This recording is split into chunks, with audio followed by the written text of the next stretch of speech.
The Dragon Queen had faced assassins, gods, and cosmic storms.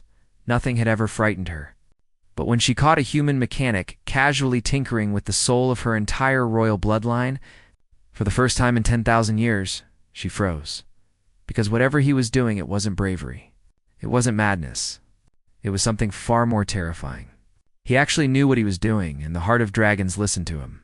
Asterisk, asterisk. The royal palace of Firezath was supposed to be unbreakable. Walls carved from molten basalt, spires braced with crystallized dragon bone, guards whose veins shimmered with firelight. No intruder had crossed its gates in 9,000 years until the one intruder who should have been expected, Queen Virulenth, monarch of the Dracona, slayer of 100 sons, matriarch feared across the storms of the galaxy, was sneaking through her own palace, not because she feared danger, but because she sensed an unfamiliar tremor through the palace floor. A vibration too delicate to be a guard's patrol, too rhythmic to be the shifting of ancient stone. It was mechanical. Her nostrils flared. The scent was strange, metallic, oily, hoily. What in the molten core? She followed the vibration through the echo hall, past the throne cavern, down into the vaults that only the royal family could enter. Then she heard it. A human voice, singing quite badly. "Oh, don't blow up on me, you big snarly engine. I'm your friend. I swear I'm winning." Virulenth's wings stiffened. An intruder, inside the queen's personal chamber of arcane relics. Singing at them? She crept closer, silent as frost on a blade.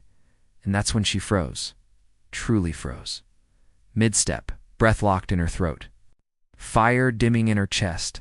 Because the human, the tiny, fragile 5% of Hermes human was doing something so outrageous, so reckless, so suicidally stupid that her brain refused to process it. He was repairing her.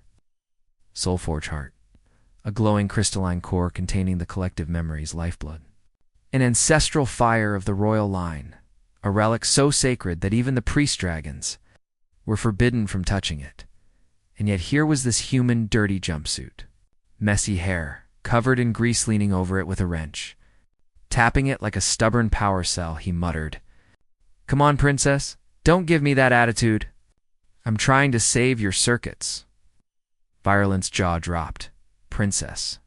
Circuits. Her sacred heart glowed with molten fury, and the human tapped it again. "Look, I get it, you're ancient. So is my grandma's VCR. But you both need a little patience, okay?" The heart pulsed dangerously. Dragons had been vaporized for less. Virulenth surged forward, towering above him, flames licking her teeth. "You dare touch the soul of my bloodline?" The human didn't scream, didn't drop the tools, didn't even look surprised. He just sighed, sweat off his forehead, and said, "Oh hey, you must be the queen. Great timing, actually. Your heart's about 30 seconds away from blowing a hole in the planet, and I'm trying to wait. Don't breathe fire." Virulenth's flame halted mid-burst as his words clicked. "What did you say?" He pointed his wrench toward the crystalline core. "It's overheating badly. Someone's been overcharging it for months without recalibrating the thermal venting. You dragons know how to hoard treasure, but maintenance? Terrible." "Is maintenance?" He groaned. "Exactly my point.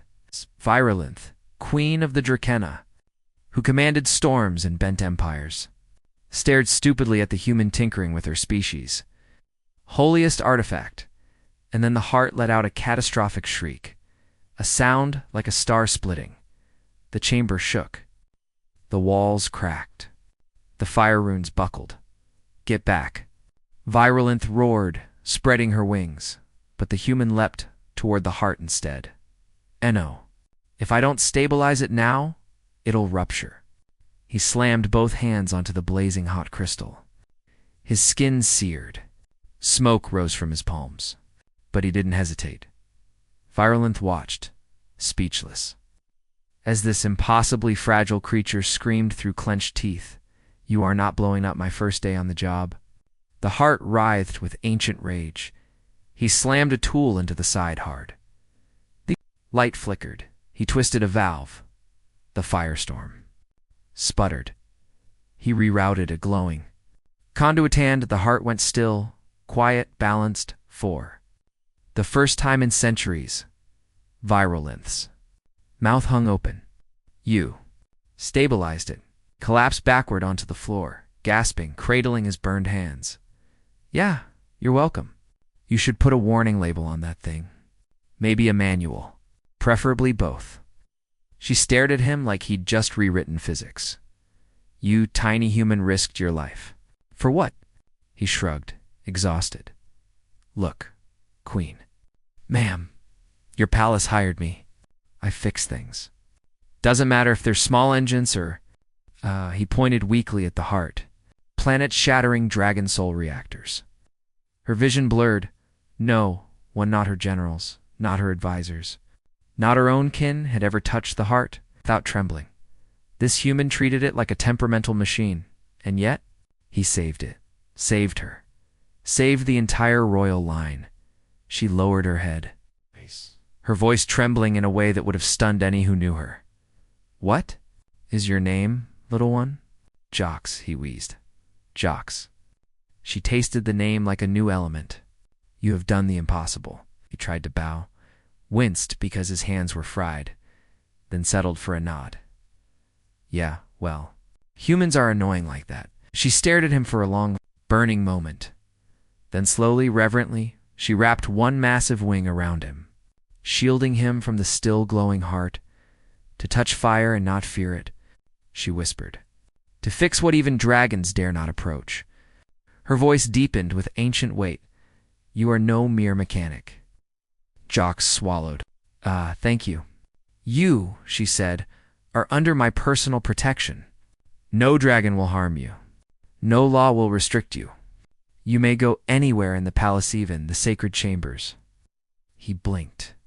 Wait, I get full access. Like VIP status? More, she lowered her head until her blazing eyes met his. You are now royal consort technician of the Drakenna. Blinked stupidly. Consort. What now? It means, she said, with a toothy smile, you are mine. Jox froze exactly as she had earlier. I really should have taken that plumbing job. Her laugh shook the stones, and somewhere behind them, the Soulforge Heart pulsed not with instability. But with approval, the galaxy would never be the same.